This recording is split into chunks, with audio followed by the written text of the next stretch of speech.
जय गुरु जी, शुक्राना गुरु जी, सारी संगत को भी मेरा सुमन आंटी का प्यार भरा जय गुरु जी। संगत जी, आज है वैकुंठ चतुर्दशी, आप सभी को बहुत बहुत शुभकामनाएं। तो आज है हर से हरि का मिलन। आज ही के दिन विष्णु भगवान ने अपना नेत्र शिव जी को अर्पण किया था। अभी आपने पाठ में सुना भी होगा कि कैसे 1000 कमल चढ़ाया करते थे, तो शिव जी ने छुपा दिया था परीक्षा लेने के लिए, तो उन्होंने अपना नेत्र ही निकालकर शिव भगवान को अर्पण किया, जिससे प्रसन्न होकर शिव जी ने उन्हें सुदर्शन चक्र दिया। तो आशा करती हूँ आपको मेरा शिव पुराण का पाठ अच्छा लग रहा होगा, और आप इसको ज़्यादा से ज़्यादा शेयर कीजिए, वीडियो को लाइक कीजिए। गुरुजी ब्लेसिंग कल्याण गीता चैनल को सब्सक्राइब कर लीजिए, कर लिया है तो बहुत बहुत धन्यवाद। आज है हमारा डे 40। जरूर सुने शिव पुराण, ये एक बहुत ही बढ़िया पुराण है। शिव जी की पूरी बातें इसमें डिटेल में बताई गई हैं। जय गुरु जी, शुक्राना गुरु जी। तो आगे लेते हैं हम। ओम जय श्री गणेशाय नमः। जय गुरु जी। गौरी शंकर भगवान की जय, शिव परिवार की जय। हर हर महादेव, हर हर महादेव, हर हर महादेव। जय गुरु जी, शुक्राना गुरु जी। ओम नमः शिवाय। शिव जी सदा सहाय, नमः गुरु जी सदा सहाय। तो आप सब भी दर्शन कीजिए शिव पुराण के और माथा टेक लीजिए। गुरु जी सब का कल्याण करें। शिव शंकर भगवान की गुरु जी ब्लेसिंग कल्याण गीता चैनल के जितने भी सब्सक्राइबर है सब पर कृपा हो। संगत जी, आपने अगर गुरु जी ब्लेसिंग कल्याण गीता चैनल को सब्सक्राइब कर लिया तो आपका बहुत बहुत धन्यवाद। नहीं किया है तो अभी के अभी जरूर कर लीजिए। वीडियो को लाइक कीजिए, शेयर कीजिए और कमेंट में गुरु जी का शुक्राना जरूर कीजिए। तो शुरू करते हैं हम पाठ शिव पुराण का वायव्य संहिता। तो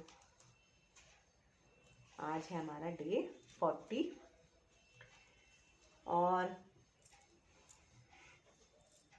करते हैं स्टार्ट। जय गुरु जी। गुरु जी ने मुझे जो ये सेवा बख्शी है, इसके लिए गुरु जी का कोटि कोटि शुक्राना है। जय गुरु जी। गुरु से मंत्र लेने तथा उसके जप करने की विधि। 5 प्रकार के जप तथा उनकी महिमा। मंत्र गणना के लिए विभिन्न प्रकार की मालाओं का महत्व तथा उंगलियों के उपयोग का वर्णन। जप के लिए उपयोगी स्थान तथा दिशा। जप में वर्जनीय बातें। सदाचार का महत्व। आस्तिकता की प्रशंसा तथा पंचाक्षर मंत्र की विशेषता का वर्णन। महादेव जी कहते हैं, वरानने, आज्ञाहीन, क्रियाहीन, श्रद्धाहीन तथा विधि के पालनार्थ आवश्यक दक्षिणा से हीन जो जप किया जाता है वह सदा निष्फल होता है। मेरा स्वरूप भूत मंत्र यदि आज्ञा सिद्ध, क्रिया सिद्ध और श्रद्धा सिद्ध होने के साथ ही दक्षिणा से भी युक्त हो तो उसकी सिद्धि होती है और उससे महान फल प्राप्त होता है।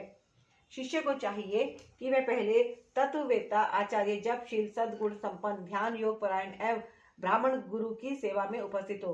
मन में शुद्ध भाव रखते हुए प्रयत्न पूर्वक उन्हें संतुष्ट करे। ब्राह्मण साधक अपने मन, वाणी, शरीर और धन से आचार्य का पूजन करे। यह वह वैभव हो तो गुरु को भक्ति भाव से हाथी, घोड़े, रथ, रत्न, क्षेत्र और ग्रह आदि अर्पित करे। जो अपने लिए सिद्धि चाहता हो वह धन के दान में कृपणता न करे, तदंतर सब सामग्रियों सहित अपने आप को गुरु की सेवा में अर्पित कर दे। इस प्रकार यथाशक्ति निश्चल भाव से गुरु की विधिवत पूजा करके गुरु से मंत्र ज्ञान का उपदेश क्रमश ग्रहण करे। इस तरह संतुष्ट हुए गुरु अपने पूजक शिष्य को, जो 1 वर्ष तक उनकी सेवा में रह चुका हो, गुरु की सेवा में उत्साह रखने वाला हो, अहंकार रहित हो और उपवास पूर्वक स्नान करके शुद्ध हो गया हो, पुनः विषय शुद्धि के लिए पूर्ण कलश में रखे हुए पवित्र द्रव्ययुक्त मंत्र शुद्ध जल से नहलाकर चंदन, पुष्प, माला, वस्त्र और आभूषणों द्वारा अलंकृत करके उसे सुंदर वेशभूषा से विभूषित करे। तत्पश्चात शिष्य से ब्राह्मणों द्वारा पुण्य वाचन और ब्राह्मणों की पूजा करवाकर समुद्र तट पर, नदी के किनारे, गौशाला में, देवालय में, किसी भी पवित्र स्थान में अथवा घर में सिद्धिदायक काल आने पर, शुभ तिथि, शुभ नक्षत्र एवं सर्व दोष रहित शुभ योग में गुरु अपने उस शिष्य को अनुग्रह पूर्वक विधि के अनुसार मेरा ज्ञान दे। एकांत स्थान में अत्यंत प्रसन्नचित हो उच्च स्वर से हम दोनों के उस उत्तम मंत्र का शिष्य से भली भांति उच्चारण कराए। बारंबार उच्चारण कराकर शिष्य को इस प्रकार आशीर्वाद दे, तुम्हारा कल्याण हो, मंगल हो, शोभन हो, प्रिय हो। इस तरह गुरु शिष्य को मंत्र और आज्ञा प्रदान करे। इस प्रकार गुरु से मंत्र और आज्ञा पाकर शिष्य एकाग्रचित हो संकल्प करके पुरस्चरण पूर्वक प्रतिदिन उस मंत्र का जप करता रहे। वह जब तक जिए तब तक अनन्य भाव से तत्परता पूर्वक नित्य 1008 मंत्रों का जप किया करे। जो ऐसा करता है वह परम गति को प्राप्त होता है। जो प्रतिदिन संयम से रहकर केवल रात में भोजन करता है और मंत्र के जितने अक्षर हैं उतने लाख का 54 जप आदर पूर्वक पूरा कर देता है, वह पौराचरणिक कहलाता है। जो पुरस्चरण करके प्रतिदिन जप करता रहता है उसके समान इस लोक में दूसरा कोई नहीं है, वह सिद्धिदायक सिद्ध हो जाता है। साधक को चाहिए कि वह शुद्ध देश में स्नान करके सुंदर आसन बांधकर अपने हृदय में तुम्हारे साथ मुझ शिव का और अपने गुरु का चिंतन करते हुए उत्तर या पूर्व की ओर मुख किए मौन भाव से बैठे। चित्त को एकाग्र करे तथा दहन, पलावन आदि के द्वारा पांचों तत्वों का शोधन करके मंत्र का न्यास आदि करे। इसके बाद सकलीकरण की क्रिया संपन्न करके प्राण और अपान नियमन करते हुए हम दोनों के स्वरूप का ध्यान करें और विद्या स्थान अपने रूप, ऋषि, छंद, देवता, बीज, शक्ति तथा मंत्र के वाचार्थ रूप मुझ परमेश्वर का स्मरण करके पंचाक्षरी का जप करे। मानस जप उत्तम है, उपांशु जप मध्यम है तथा वाचिक जप उससे निम्न कोटि का माना गया है। ऐसा आगमार्थ विशारद विद्वानों का कथन है। जो ऊंचे ऊंचे स्वर से युक्त तथा स्पष्ट और अस्पष्ट पदों एवं अक्षरों के साथ मंत्र का वाणी द्वारा उच्चारण करता है उसका यह जप वाचिक कहलाता है। जिस जप में केवल जीहा मात्र मिलती है अथवा जिस जप में केवल जीहा मात्र हिलती है अथवा बहुत धीमे स्वर से अक्षरों का उच्चारण होता है तथा जो मंत्रों के कान में पड़ने पर भी उन्हें कुछ सुनाई नहीं देता, ऐसे जप को उपांशु कहते हैं। जिस जप में अक्षर पंक्ति का एक वर्ण से दूसरे वर्ण का, एक पद से दूसरे पद का तथा शब्द और अर्थ का मन के द्वारा बारंबार चिंतन मात्र होता है वह मानस जप कहलाता है। वाचिक जप 1 गुना ही फल देता है, उपांशु जप 100 गुना फल देने वाला बताया जाता है। मानस जप का फल सहस्त्र गुना कहा गया है तथा सगर्भ जप उससे 100 गुना अधिक फल देने वाला है। प्राणायाम पूर्वक जो जप होता है उसे सगर्भ जप कहते हैं। अगर्भ जप में भी आदि और अंत में प्राणायाम कर लेना शेष बताया गया है। मंत्रार्थ वेत्ता बुद्धिमान साधक प्राणायाम करते समय 40 बार मंत्र का स्मरण कर ले। जो ऐसा करने में असमर्थ हो वह अपनी शक्ति के अनुसार जितना हो सके उतने ही मंत्रों का मानसिक जप कर ले। 5, 3 अथवा 1 बार अगर्भ या सगर्भ प्राणायाम करे। इन दोनों में सगर्भ प्राणायाम श्रेष्ठ माना गया है।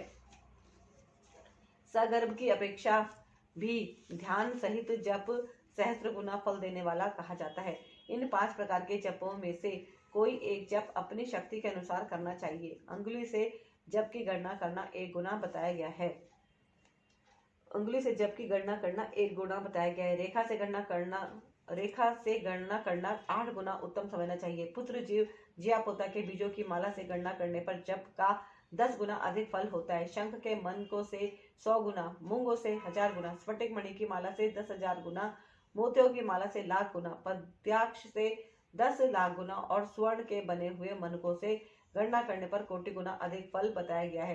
कुश की काठ से तथा रुद्राक्ष से गणना करने पर अनंत गुने फल की प्राप्ति होती है। 30 रुद्राक्ष के दानों से बनाई गई माला जप कर्म में धन देने वाली होती है। 27 दानों की माला पुष्टदायिनी और 25 दानों की माला मुक्तिदायिनी होती है।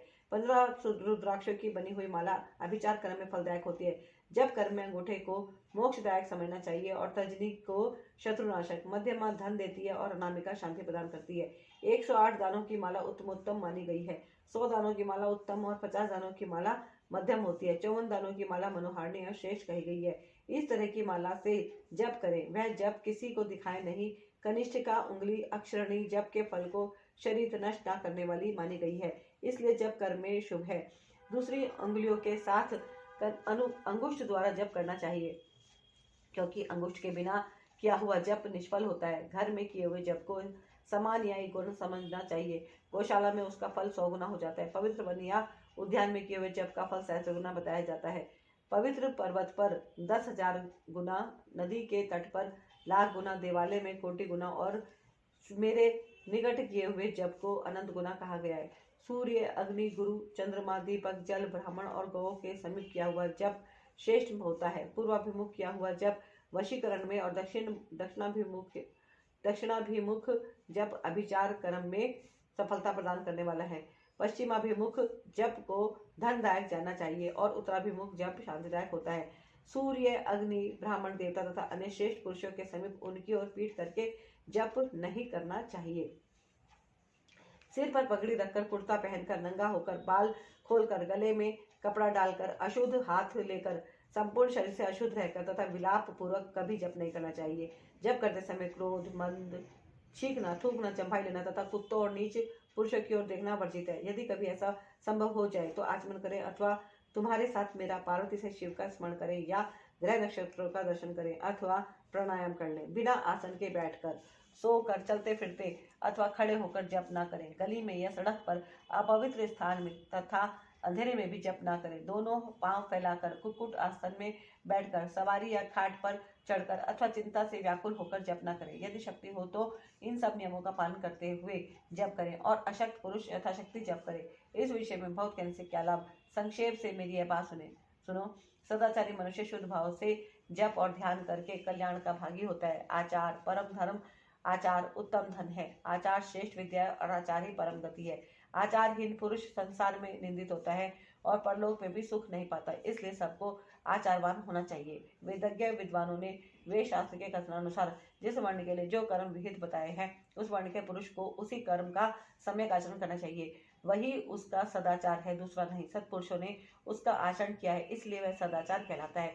उस सदाचार का भी मूल कारण आस्तिकता है। यदि मनुष्य आस्तिक हो तो प्रमाद आदि के कारण सदाचार से कभी भ्रष्ट हो जाने पर भी दूषित नहीं होता। अतः सदा आस्तिकता का आश्रय लेना चाहिए। जैसे इहलोक में सत्कर्म करने से सुख और दुष्कर्म करने से दुख होता है, उसी तरह परलोक में भी होता है। इस विश्वास को आस्तिकता कहते हैं।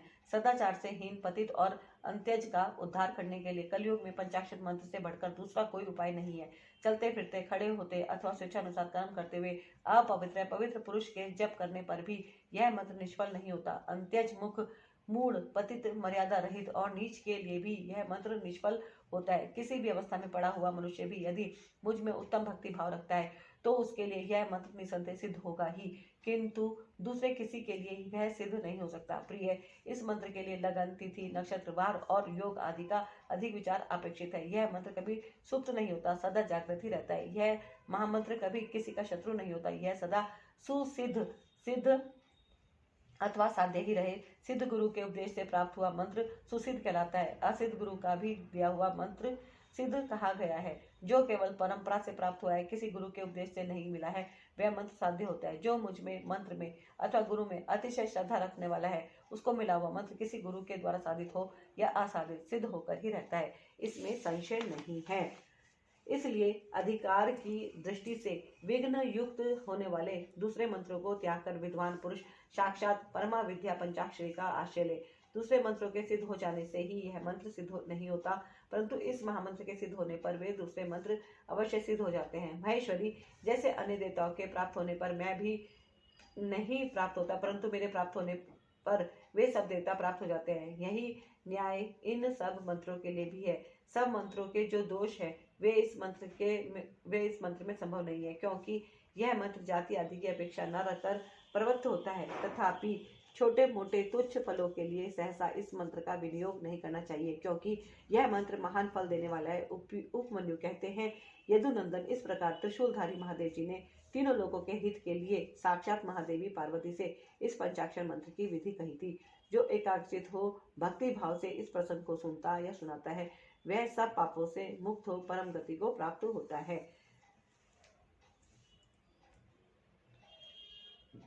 जय गुरु जी, शुक्राना गुरु जी। गौरी शंकर की जय, शिव परिवार की जय। हर हर महादेव। ओम नमः शिवाय। शिव जी सदा सहाय। ओम नमः शिवाय। गुरु जी सदा सहाय। जय गुरु जी। त्रिविध दीक्षा का निरूपण, शक्तिपात की आवश्यकता तथा उसके लक्षणों का वर्णन, गुरु का महत्व, ज्ञानी गुरु से ही मोक्ष की प्राप्ति तथा गुरु के द्वारा शिष्य की परीक्षा। श्री कृष्ण बोले, भगवान, आपने मंत्र का महात्म्य तथा उसके प्रयोग का विधान बताया, जो साक्षात वेद के तुल्य है। अब मैं उत्तम शिव संस्कार की विधि सुनना चाहता हूँ, जिसे मंत्र ग्रहण के प्रकरण में आपने कुछ सूचित किया था। वह बात मुझे भूली नहीं है। उपमन्यु ने कहा, अच्छा, मैं तुम्हें शिव द्वारा कथित परम पवित्र संस्कार का विधान बता रहा हूँ, जो समस्त पापों का शोधन करने वाला है। मनुष्य जिसके प्रभाव से पूजा आदि में उत्तम अधिकार प्राप्त कर लेता है, उस क्षण शोधन कर्म को संस्कार कहते हैं। संस्कार अर्थात शुद्धि करने से ही उसका नाम संस्कार है। यह विज्ञान देता है और 5 बंधनों को क्षीण करता है, इसलिए इस संस्कार को ही दीक्षा भी कहते हैं। शिव शास्त्र में परमात्मा शिव ने शांभवी, शक्ति और मांत्री 3 प्रकार की दीक्षा का उपदेश किया है। गुरु के दृष्टिपात मात्र से, स्पर्श तथा संभाषण से भी जीव को जो तत्काल पाशों का नाश करने वाली संज्ञा सम्यक बुद्धि प्राप्त होती है, वह सामूहिक दीक्षा कहलाती है। उस दीक्षा के भी दो भेद है, त्रिवा और त्रिवतरा। पाशों के क्षीण होने से जो शीघ्रता या मंदता होती है, उसी के भेद से ये दो भेद हुए हैं। जिस दीक्षा से तत्काल सिद्धि या शांति प्राप्त होती है, वह वही तीव्रतरा मानी गई है। जीवित पुरुष के पाप का अत्यंत शोधन करने वाली जो दीक्षा है, वही उसे तीव्र कहा गया है। गुरु योग मार्ग से शिष्य के शरीर में प्रवेश करके ज्ञान दृष्टि से जो ज्ञानवती दीक्षा देते हैं, वह शाक्ति कही गई है। क्रियावती दीक्षा को मांत्रिक दीक्षा कहते हैं। इसमें पहले होम कुंड और यज्ञ मंडप का निर्माण किया जाता है, फिर गुरु बाहर से मंद या मंदतर उद्देश्यों को लेकर शिष्य का संस्कार करते हैं। शक्तिपात के अनुसार शिष्य गुरु के अनुग्रह का भाजन होता है। शैव धर्म का अनुसरण शक्तिपात मूलक है, अतः संक्षेप से उसके विषय में निवेदन किया जाता है। जिस शिष्य में गुरु की शक्ति का पात नहीं हुआ है, उसमें शुद्धि नहीं आती तथा उसमें ना तो विद्या, न शिवाचार, न मुक्ति और न सिद्धियां ही होती है। अतः प्रचुर शक्तिपात के लक्षणों को देखकर गुरु ज्ञान तथा क्रिया के द्वारा शिष्य का शोधन करे। जो मोहवश इसके विपरीत आचरण करता है, वह दुर्बुद्धि नष्ट हो जाता है। अतः गुरु सब प्रकार से शिष्य का परीक्षण करे। उत्कृष्ट बोध और आनंद की प्राप्ति की शक्तिपात का लक्षण है, क्योंकि वह परमा शक्ति प्रबोधानंद रूपिणी ही है। प्रबोधानंद रूपिणी ही है। आनंद और बोध का लक्षण है अंतरकरण में सात्विक विकार। जब अंतरकरण द्रवित होता है, तब बाहरी शरीर में काम, रोमपांच, स्वर विकार, नेत्र विकार और अविकार प्रकट होते हैं। शिष्य भी शिव पूजन आदि में गुरु का संपर्क प्राप्त करके अथवा उनके साथ रह करके उनमें प्रकट होने वाले इन लक्षणों से गुरु की परीक्षा करे। शिष्य गुरु का शिक्षणीय होता है और उसका गुरु के प्रति गौरव होता है, इसलिए सर्वथा प्रयत्न करके शिष्य ऐसा आचरण करे जो गुरु के गौरव के अनुरूप हो। जो गुरु है वह शिव कहा गया है और जो शिव है वह गुरु माना गया है। विद्या के आकार में शिव ही गुरु बनकर विराजमान है। जैसे शिव है वैसे विद्या, जैसे विद्या है वैसे गुरु है। शिव विद्या और गुरु के पूजन से समान फल मिलता है। शिव सर्वदेवात्मक है और गुरु सर्व मंत्रमय। अतः संपूर्ण यत्न से गुरु की आज्ञा को शिरोधार्य करना चाहिए। यदि मनुष्य अपना कल्याण चाहने वाला और बुद्धिमान है, तो वह गुरु के प्रति मन, वाणी और क्रिया द्वारा कभी मिथ्याचार, कपट पूर्ण बर्ताव न करे। गुरु आज्ञा दे या न दे, शिष्य सदा उनका हित और प्रिय करे। उनके सामने और पीठ पीछे भी उनका कार्य करता रहे। ऐसा आचार से युक्त गुरु भक्त और सदा मन में उत्साह रखने वाला, जो गुरु का प्रिय कार्य करने वाला शिष्य है, वही शैव धर्मों के उपदेश का अधिकारी है। यदि गुरु गुणवान, विद्वान, परमानंद का प्रकाशक, तत्ववेता और शिव भक्त है, तो वही मुक्ति देने वाला है, दूसरा नहीं। ज्ञान उत्पन्न करने वाला जो परमानंद जनित तत्व है, उसे जिसने जान लिया है, वही आनंद का साक्षात्कार करा सकता है। ज्ञान रहित नाम मात्र का गुरु ऐसा नहीं हो सकता। नौकाएं एक दूसरे को पार लगा सकती है, किंतु क्या कोई शिला दूसरी शिला को पार तार सकती है? नाम मात्र की ही मुक्ति प्राप्त हो सकती है। जिन्हें तत्व का ज्ञान है, वे ही स्वयं मुक्त होकर दूसरों को भी मुक्त करते हैं। तत्वहीन को कैसे बोध होगा और बोध के बिना कैसे आत्मा का अनुभव होगा? जो आत्मानुभव से शून्य है, वह पशु कहलाता है। पशु की प्रेरणा से कोई पशुत्व को नहीं लांघ सकता। अतः तत्वज्ञ पुरुष ही मुक्त और मोचक हो सकता है, अज्ञ नहीं। समस्त शुभ लक्षणों से युक्त, संपूर्ण शास्त्रों का ज्ञाता तथा सब प्रकार के उपाय विधान का जानकार होने पर भी जो तत्व ज्ञान से हीन है, उसका जीवन निष्कल है।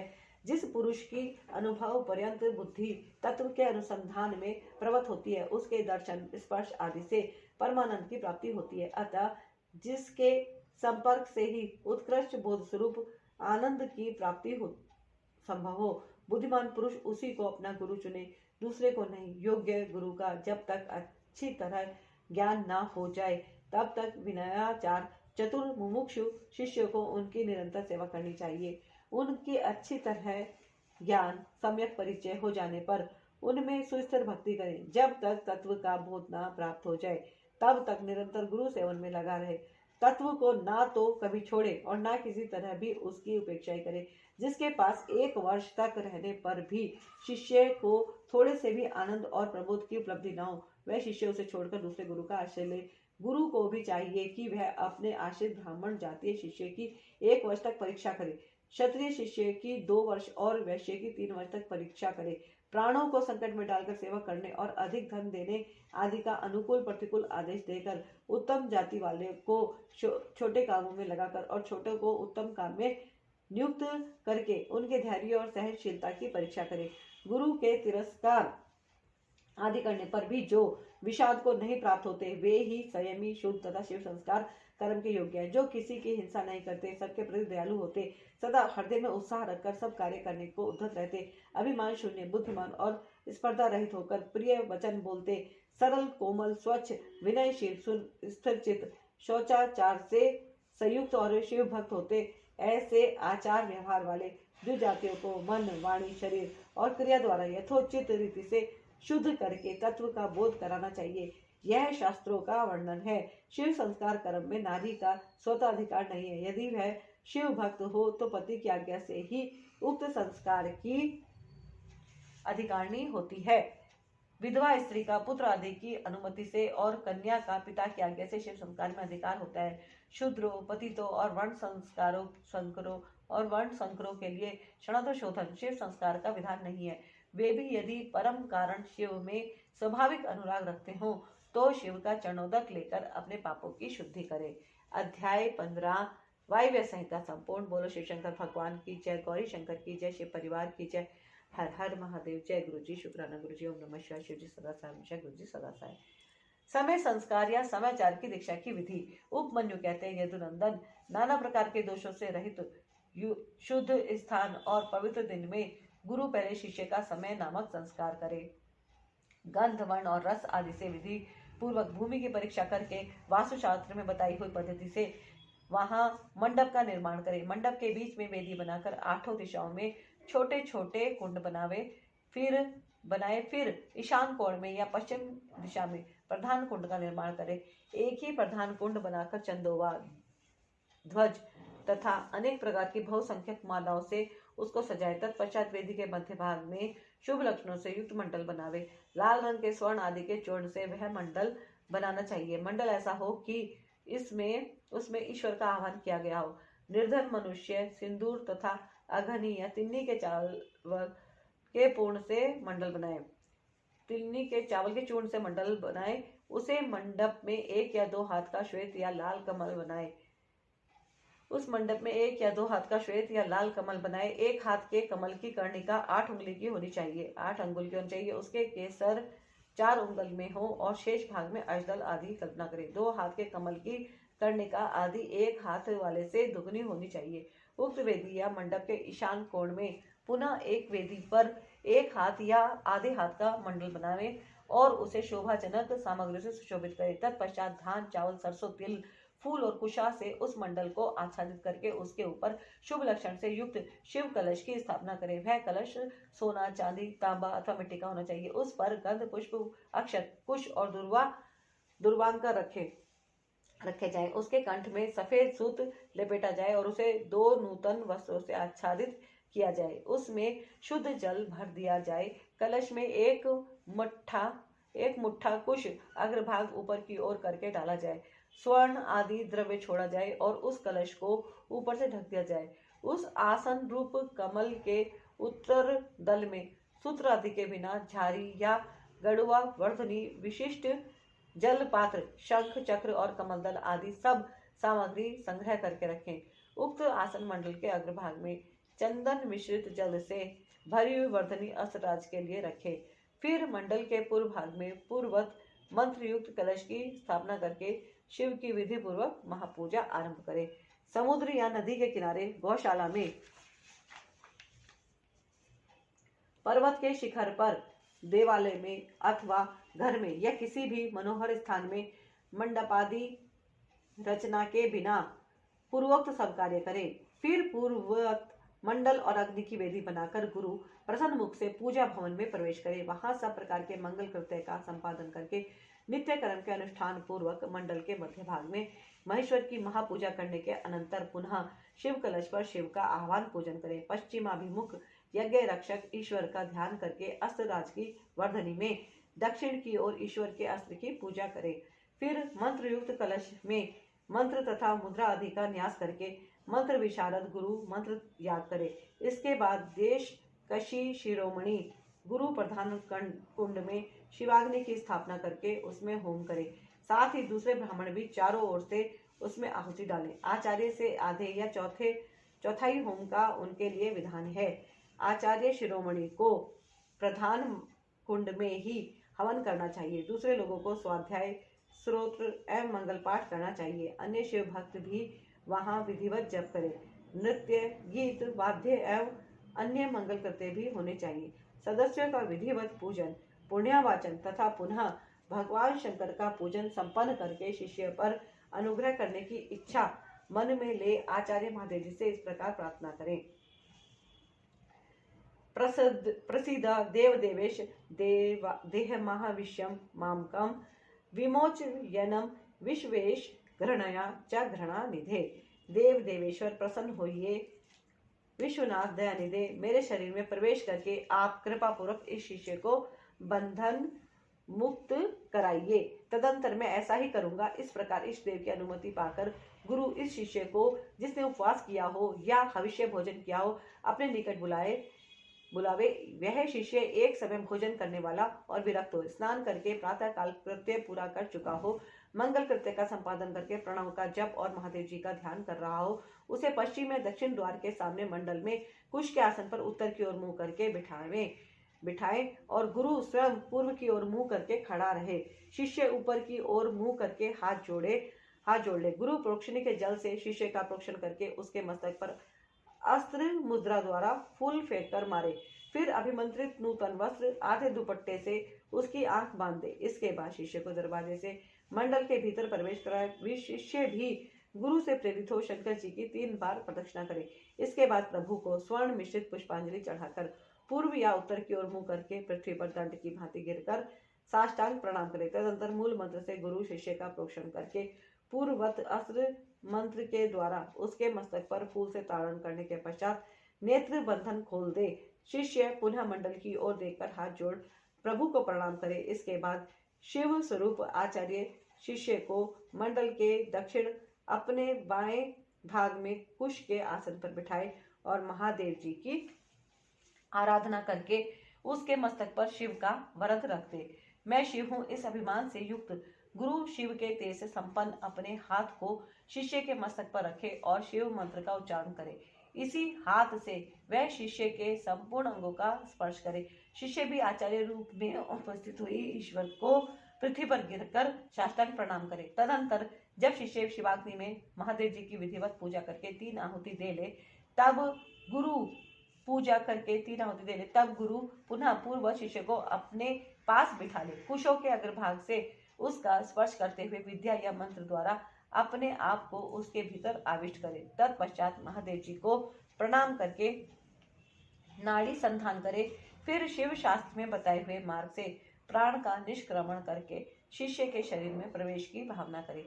साथ ही मंत्रों का तर्पण भी करे। मूल मंत्र के तर्पण के लिए उसी के उच्चारण पूर्वक 10 आहुतियां देनी चाहिए। फिर अंगों के तर्पण के लिए अंग मंत्र द्वारा ही क्रमश 3 आहुतियां दें। इसके बाद पुनः आहुति देकर मंत्र वेत्ता गुरु प्रायश्चित के निमित्त मूल मंत्र से पुनः 10 आहुतियां अग्नि में डाले। फिर देवेश्वर शिव का पूजन करके सम्यक आचमन और हवन करने के पश्चात यथोचित रीति से जातित वैश्य का उद्धार करे। भावना द्वारा उसके वैश्यत्व को निकालकर उसमें क्षत्रियत्व की उत्पत्ति करे। फिर इसी तरह क्षत्रियत्व का भी उद्धार करके गुरु उसमें ब्राह्मणत्व की स्थापना करे। इसी प्रणाली से जातित क्षत्रिय का भी उद्धार करके ब्राह्मण बनाए। फिर उन दोनों शिष्यों में रुद्रत्व की उत्पत्ति करे। जो जाति से ही ब्राह्मण है उस शिष्य में केवल रुद्रत्व की ही स्थापना करे। फिर शिव का प्रोक्षण और ताड़न करके उसके आग की चिंगारियों के समान प्रकाशमान शिव स्वरूप आत्मा को अपने आत्मा में स्थित होने की भावना करे। तदंतर पूर्वोक्त नाड़ी से गुरु मंत्रोच्चारण पूर्वक वायु का रेचन निस्सारण करे।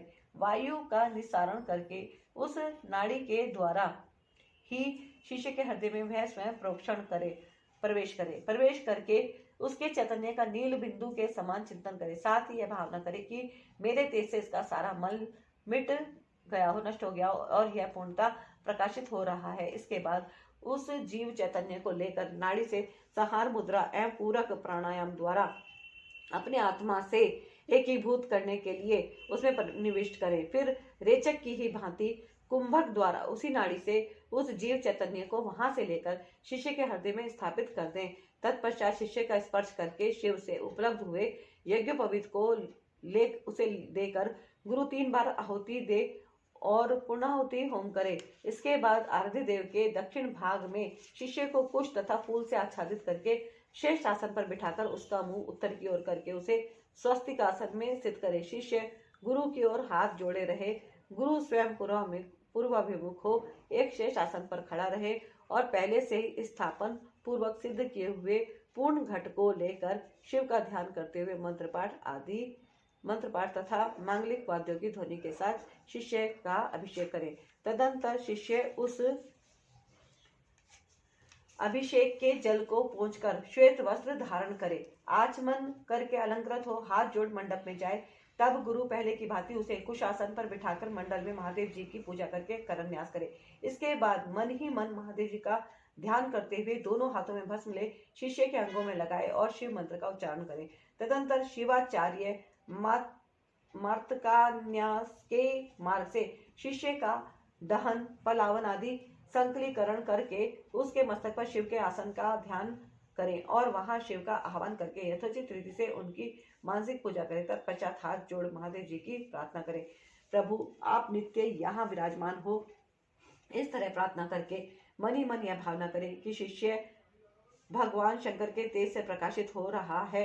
इसके बाद पुनः शिव जी की पूजा करके शिवारूपणी शैवी आज्ञा प्राप्त करके गुरु शिष्य के कान में धीरे धीरे शिव मंत्र का उच्चारण करे। शिष्य हाथ जोड़े हुए उस मंत्र को सुनकर उसी में मन लगा शिव आचार्य की आज्ञा के अनुसार धीरे धीरे उसकी आवृत्ति करे। फिर मंत्र ज्ञान कुशल आचार्य शाक्त मंत्र का उपदेश दे, उसका सुखपूर्वक उच्चारण करवाकर शिष्य के प्रति मंगलांशंसा करे। तत्पश्चात संक्षेप से वाच्य वाचक योग के अनुसार ईश्वर रूप मंत्र का उपदेश देकर योगासन की शिक्षा दे। तदंतर शिष्य गुरु की आज्ञा से शिव अग्नि तथा गुरु के समीप भक्ति भाव से प्रतिज्ञा पूर्वक निम्नांकित रूप से दीक्षा वाक्य का उच्चारण करे।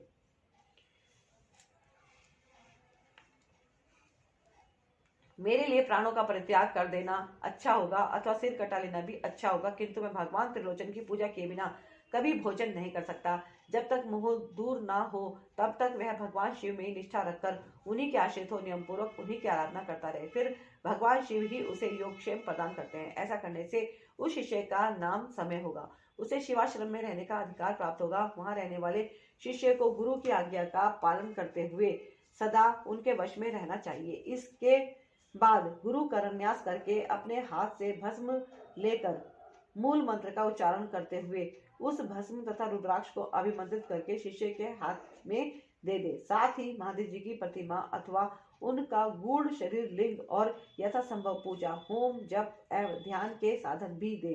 फिर वह शिष्य भी शिवाचार्य से प्राप्त हुई उन वस्तुओं को उन्हीं की आज्ञा से बड़े आदर के साथ ग्रहण करे, उनकी आज्ञा का उल्लंघन ना करें। आचार्य से प्राप्त हुई सारी वस्तुओं को भक्ति भाव से सिर पर रख कर ले जाए और उनकी रक्षा करे। अपनी रुचि के अनुसार मठ में या घर में शंकर जी की पूजा करता रहे। इसके बाद गुरु भक्ति श्रद्धा और बुद्धि के अनुसार शिष्य को शिवाचार्य की शिक्षा दे। शिवाचार्य ने समयाचार के विषय में जो कुछ कहा हो, जो आज्ञा दी हो और भी जो कुछ बातें बताई हों, उन सबको शिष्य शिरोधार्य करे। गुरु के आदेश से ही वह शिवागम का ग्रहण पठन और श्रवण करे, ना अपनी इच्छा से करे, ना तो अपनी इच्छा से करे ना दूसरे की प्रेरणा से ही। इस प्रकार मैंने संक्षेप से सम्याख्य संस्कार सम्याचार की दीक्षा का वर्णन किया है। यह मनुष्य को साक्षात शिव धाम की प्राप्ति कराने के लिए सबसे उत्तम साधन है। अध्याय 16 वायव्य संहिता संपूर्ण। बोलो शिव शंकर भगवान की जय, गौरी शंकर की जय, शिव परिवार की जय। हर हर महादेव। जय गुरु जी, शुक्राना गुरु जी। ओम नमः शिवाय। शिव जी सदा सहाय, नमः गुरु जी सदा सहाय। क्षणार्ध शोधन की विधि। उपमन्यु कहते हैं, यदु नंदन इसके बाद गुरु शिष्य की योग्यता को देखकर उसके संपूर्ण बंधनों की निवृत्ति के लिए क्षणार्ध शोधन करे। कला तत्व भुवन वर्ण पद और मंत्र यही संक्षेप से 6 अध्वा कहे गए हैं। निवृत्ति आदि जो 5 कलाएं हैं उन्हें विद्वान पुरुष कलध्वा कहते हैं। अन्य 5 अध्वा इन 5 कलाओं से व्याप्त है।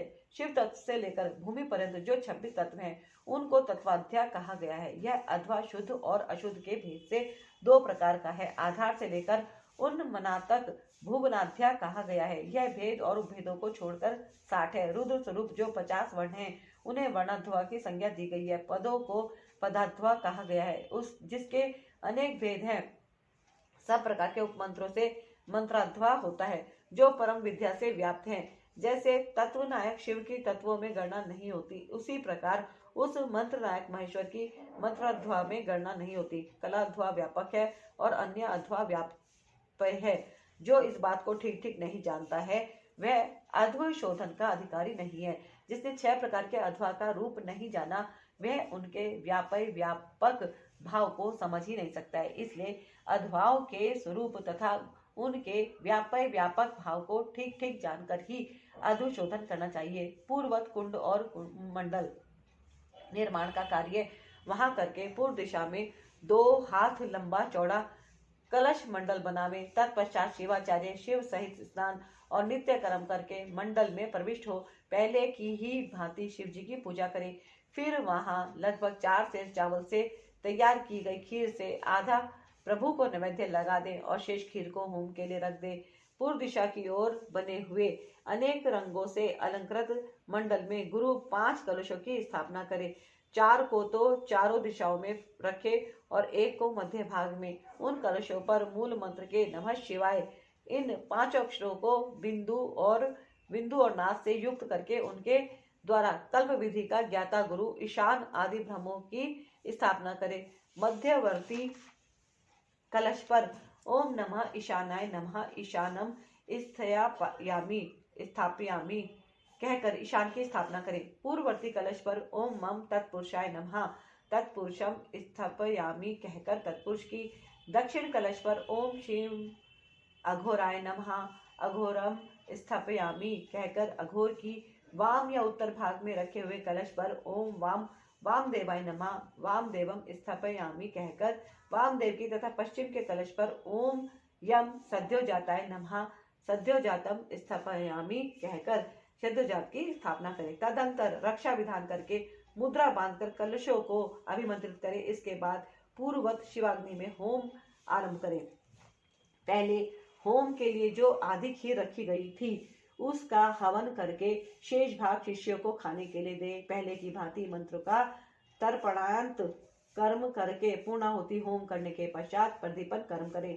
प्रदीपन कर्म में ओम हुम नमः शिवाय फट स्वाहा का उच्चारण करके क्रमश हृदय आदि अंगों को 3-3 आहुतियां देनी चाहिए। अंगों में हृदय, सिर, शिखा, कवच, नेत्रत्रय और अस्त्र इन 6 की गणना है। इनमें से एक एक अंग को 3-3 बार मंत्र पढ़कर 3-3 आहुतियां देनी चाहिए। इन सब के स्वरूप का तेजस्वी रूप में चिंतन करना चाहिए। इसके बाद ब्राह्मण की कुमारी कन्या के द्वारा काते हुए सफेद सूत को एक बार त्रिगुण करके पुनः त्रिगुण करें।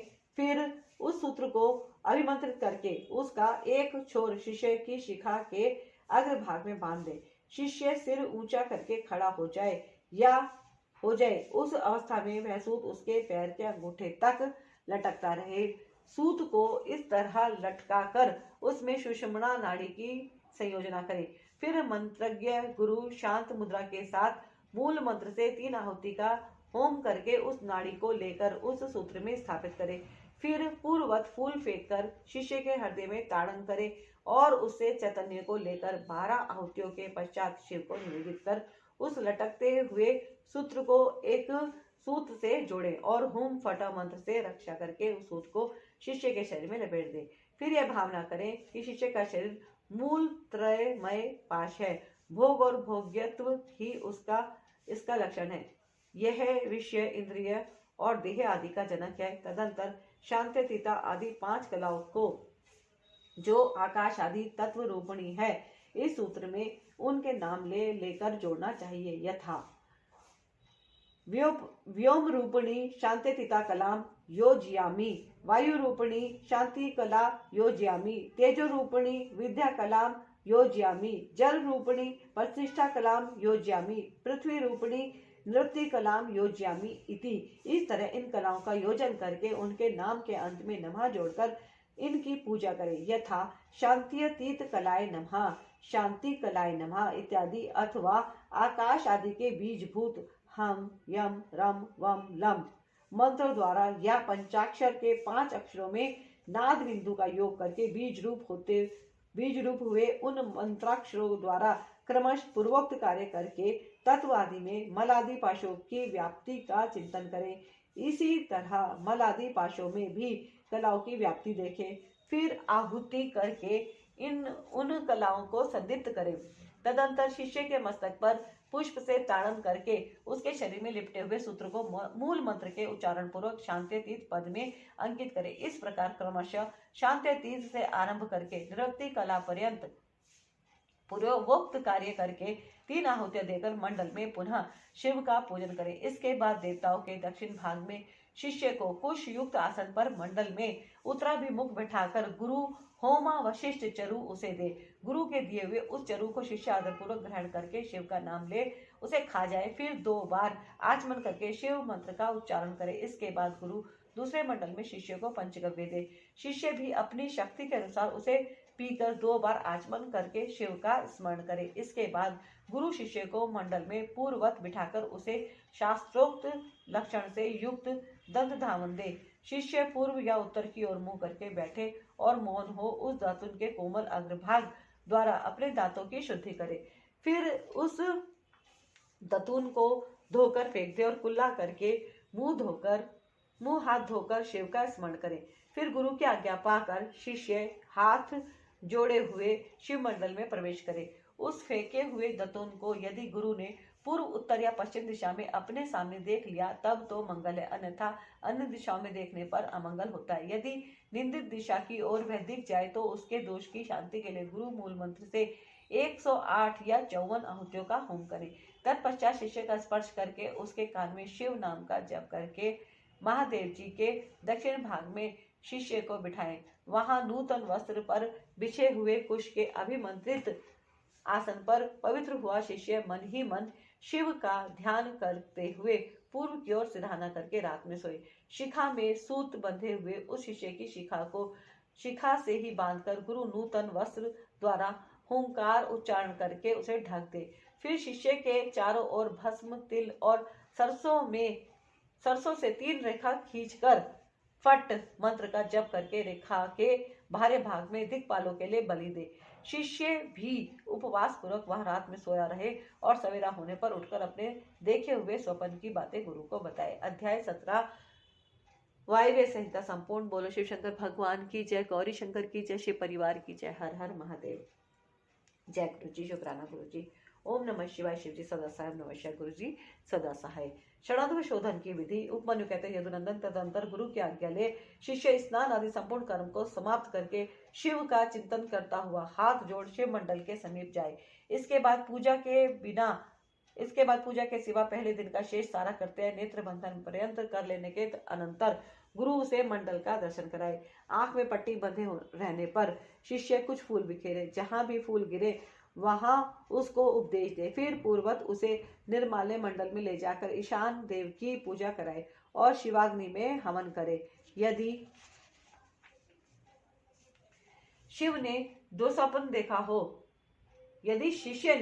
देखा हो तो उसके दोष की शांति के लिए 100 या 50 बार मूल मंत्र से अग्नि में आहुति दे। तदंतर शिखा में बंधे हुए सूत को पूर्ववत लटकाकर आधार शक्ति की पूजा से लेकर निर्वृत्ति कला संबंधी वागेश्वरी पूजन पर्यंत सब कार्य होम पूर्वक करे। इसके बाद निर्वृत्ति कला में व्यापक सती वागेश्वरी को प्रणाम करके मंडल में महादेव जी के पूजन पूर्वक 3 आहुतियां दे। शिष्य को एक ही समय संपूर्ण योनियों में प्राप्त कराने की भावना करें।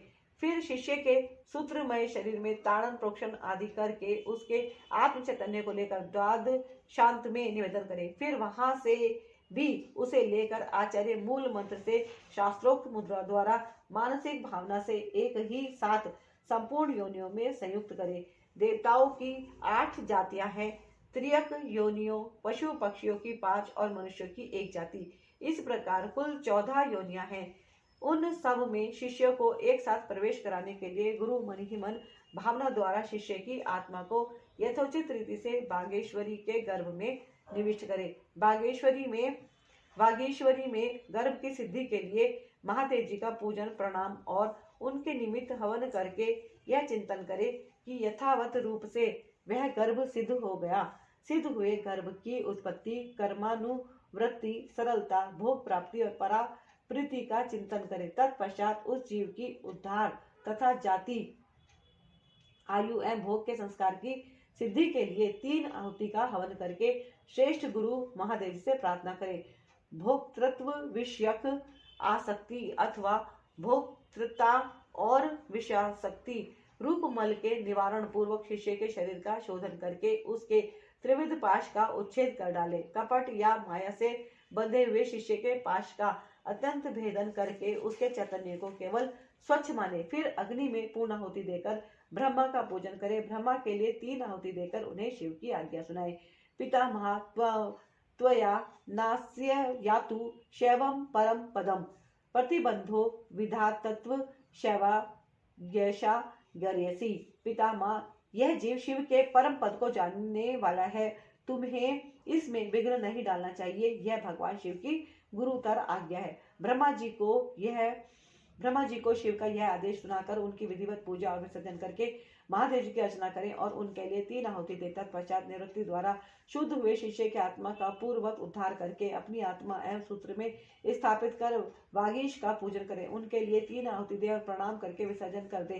तत्पश्चात निर्वत पुरुष प्रतिष्ठित कला के साथ सानिध्य स्थापित करे। उस समय एक बार पूजा करके 3 आहुति दे और शिष्य के आत्मा के प्रतिष्ठा कला में प्रवेश की भावना करे। इसके बाद प्रतिष्ठा का आह्वान करके पूर्वोक्त संपूर्ण कार्य संपन्न करने के पश्चात उसमें व्यापक बागेश्वरी देवी का ध्यान करें। उनकी कांति पूर्ण चंद्रमंडल के समान है। ध्यान के पश्चात शेष कार्य पूर्ववत करें। तदंतर भगवान विष्णु को परमात्मा शिव की आज्ञा सुनाए। फिर उनका भी विसर्जन आदि शेष कृत्य पूर्ण करके प्रतिष्ठा का विद्या से संयोग करें। उसमें भी पूर्ववत सब कार्य करें। साथ ही उसमें व्याप्त बागेश्वरी देवी का चिंतन पूजन तथा प्रज्वलित अग्नि में पूर्ण होमांत सब कर्म कर्मश संपन्न करके पूर्ववत नील रुद्र का आह्वान एवं पूजन आदि करे। फिर पूर्वोक्त रीति से उन्हें भी शिव की आज्ञा सुना दे।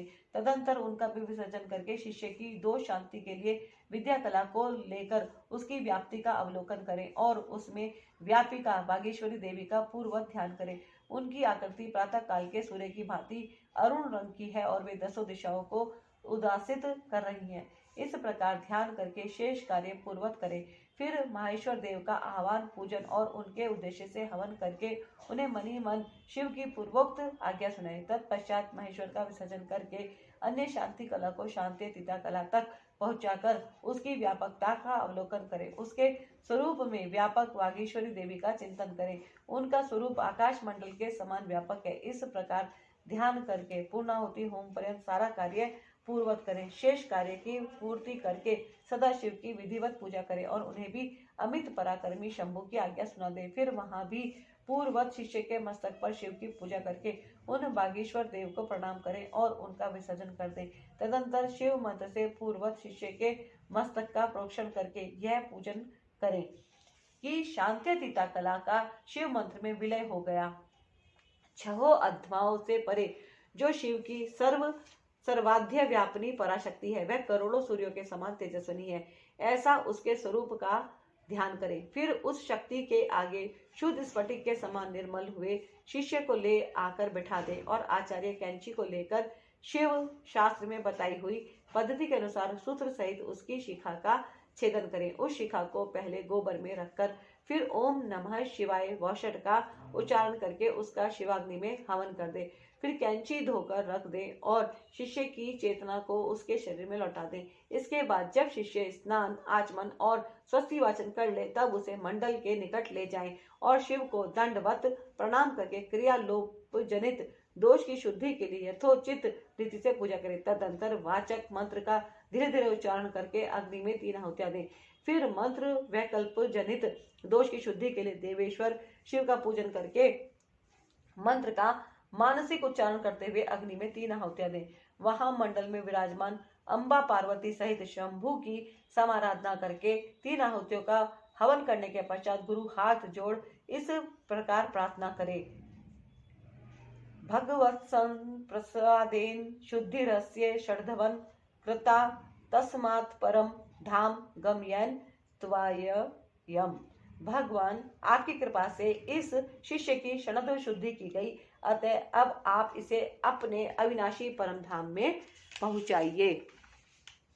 इस तरह भगवान से प्रार्थना कर नाड़ी संधान पूर्वक पूर्वत पूर्णाहुति होम पर्यंत कर्म का संपादन करके भू शुद्धि करे। स्थिर तत्व पृथ्वी, अस्थिर तत्व वायु, शीत तत्व जल, उष्ण तत्व अग्नि तथा व्यापकता एवं एकता रूप आकाश तत्व का भू शुद्धि कर्म में चिंतन करे। यह चिंतन उन भूतों की शुद्धि के उद्देश्य से ही करना चाहिए। भूतों की ग्रंथियों का छेदन करके उनके अधिपतियों या अधिष्ठाता देवताओं सहित उनके त्याग पूर्वक स्थिति योग के द्वारा उन्हें परम शिव में नियोजित करे। इस प्रकार शिष्य के शरीर का शोधन करके भावना द्वारा उसे दग्ध करे, फिर उसकी राख को भावना द्वारा ही अमृत कणों से आप्लावित करे। तदंतर उसमें आत्मा की स्थापना करके उसके विशुद्ध अध्वमय शरीर का निर्माण करे। उसमें पहले संपूर्ण अध्वों में व्यापक शुद्ध शांत्यतीता कला का शिष्य के मस्तक पर न्यास करें। फिर शांति कला का मुख में, विद्या कला का गले से लेकर नाभि पर्यंत भाग में, प्रतिष्ठा कला का सब उससे नीचे के अंगों में चिंतन करें।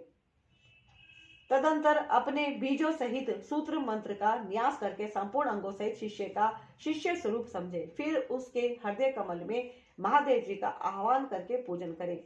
गुरु को चाहिए कि शिष्य में भगवान शिव के स्वरूप की नित्य उपस्थिति मानकर शिव के तेज से तेजस्वी हुए उस शिष्य के अणिमा आदि गुणों का भी चिंतन करे। फिर भगवान शिव से आप प्रसन्न हो ऐसा कहकर अग्नि में 3 आहुतियां दें। इसी प्रकार पुनः शिष्य के लिए निम्नांकित गुणों का ही उपादन करें। सर्वज्ञता, तृप्ति आदि, अंतरहित बोध, अलुप्त शक्तिमता, स्वतंत्रता और अनंत शक्ति, इन गुणों को उसमें भावना करें। इसके बाद महादेव जी से आज्ञा लेकर उन देवेश्वर का मनी मन चिंतन करते हुए सद्योजात आदि कलशों द्वारा क्रमश शिष्य का अभिषेक करें। तदंतर शिष्य को अपने पास बिठाकर पूर्ववत शिव की अर्चना करके उनकी आज्ञा लें। उस शिष्य को शैवी विद्या का उपदेश करें। उस शैवी विद्या के आदि में ओंकार हो, वह उस ओंकार से ही संपुटित हो और उसके अंत में नमः लगा हुआ हो। वह विद्या शिव और शक्ति दोनों से संयुक्त हो, यथा ओम ओम नमः शिवाय ओम नमः। इसी तरह शक्ति विद्या का भी उपदेश करें, यथा ओम ओम नमः शिवाय ओम नमः। इन विद्याओं के साथ ऋषि, छंद, देवता, शिवा और शिव की शिव रूपता, आवरण पूजा तथा शिव संबंधी आसनों का भी उपदेश दे। तत्पश्चात देवेश्वर शिव का पुनः पूजन करके कहें, भगवान मैंने जो कुछ किया है वह सब आप सुकृत रूप कर दे। इस तरह भगवान शिव से निवेदन करना चाहिए। तदंतर शिष्य सहित गुरु पृथ्वी पर दंड की भांति गिरकर महादेव जी को प्रणाम करे। प्रणाम के अनंतर उस मंडल से और अग्नि से भी उनका विसर्जन कर दे। इसके बाद समस्त पूजनीय सदस्यों का क्रमश पूजन करना चाहिए। सदस्यों और ऋतुजों की अपने वैभव के अनुसार सेवा करनी चाहिए। साधक यदि अपना कल्याण चाहे तो धन खर्च करने में कंजूसी ना करे। अध्याय 18 वायव्य संहिता संपूर्ण। बोलो शिव शंकर भगवान की जय, गौरी शंकर की जय, शिव परिवार की जय। हर हर महादेव, हर हर महादेव, हर हर महादेव। जय गुरु जी, शुक्राना गुरु जी। ओम नमः शिवाय। शिव जी सदा साहेब, नमः शिवाय। गुरु जी सदा साहेब। साधक संस्कार और मंत्र महात्म्य का वर्णन। उपमन्यु कहते हैं, यदुनंदन अब मैं साधक संस्कार और मंत्र महात्म्य का वर्णन करूंगा। इस बात की सूचना मैं पहले दे चुका हूँ। पूर्वत मंडल में कलश पर स्थापित महादेव जी की पूजा करने के पश्चात हवन करें। फिर नंगे सिर शिष्य को उस मंडल के पास भूमि पर बिठावें। पूर्णाहुति होम पर्यंत सब कार्य पूर्वत करके मूल मंत्र से 100 आहुतियां दे।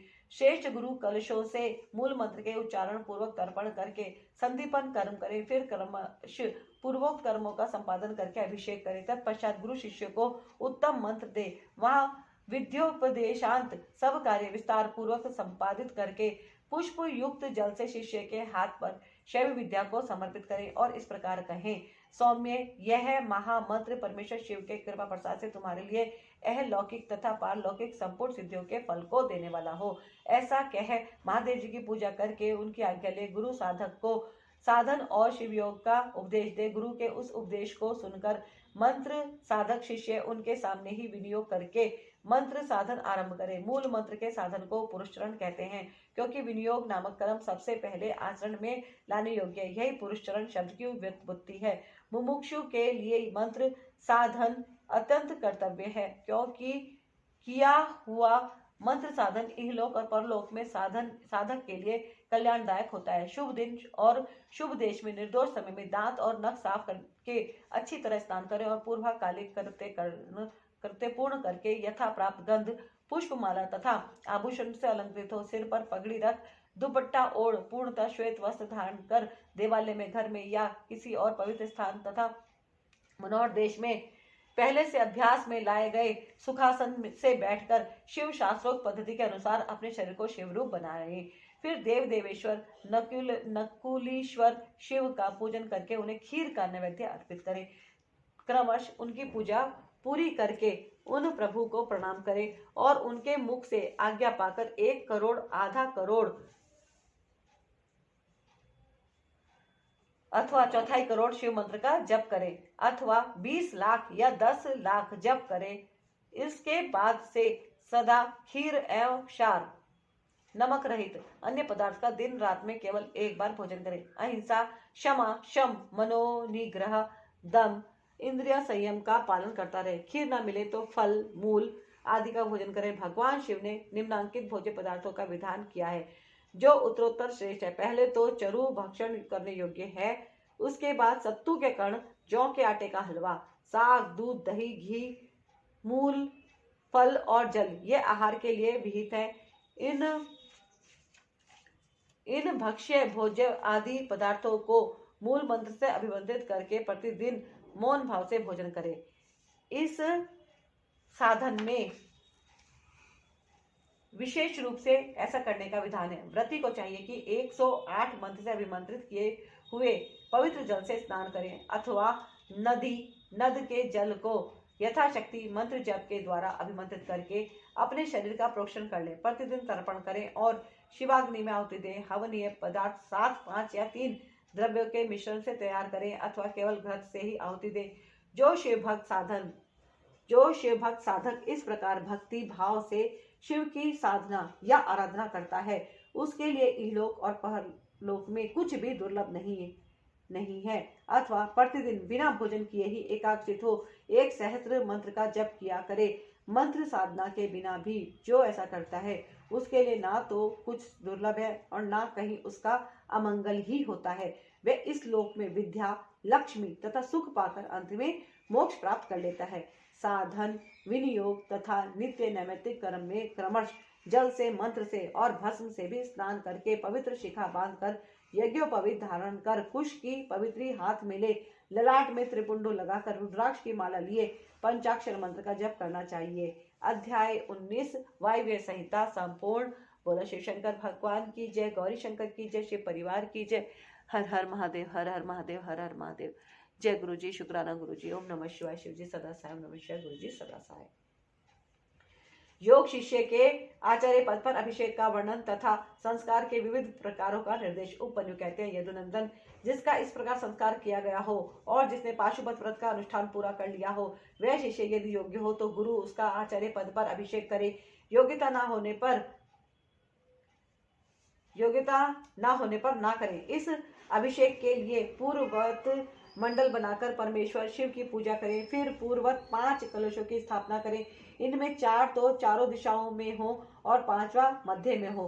पूर्व वाले कलश पर निवृत्ति कला का, पश्चिम वाले कलश पर प्रतिष्ठा कला का, दक्षिण कलश पर विद्या कला का, उत्तर कलश पर शांति कला का और मध्यवर्ती कलश पर शांतितीता कला का न्यास करके उनमें रक्षा आदि का विधान करके धेनु मुद्रा बांधकर कलशों को अभिमंत्रित करके पूर्ववत पूर्णाहुति पर्यंत होम करें। फिर नंगे सिर शिष्य को मंडल में ले जाकर गुरु मंत्रों का तर्पण आदि करे और पूर्णाहुति पर्यंत हवन एवं पूजन करके पूर्ववत देवेश्वर की आज्ञा ले शिष्य को अभिषेक के लिए ऊंचे आसन पर बिठाएं।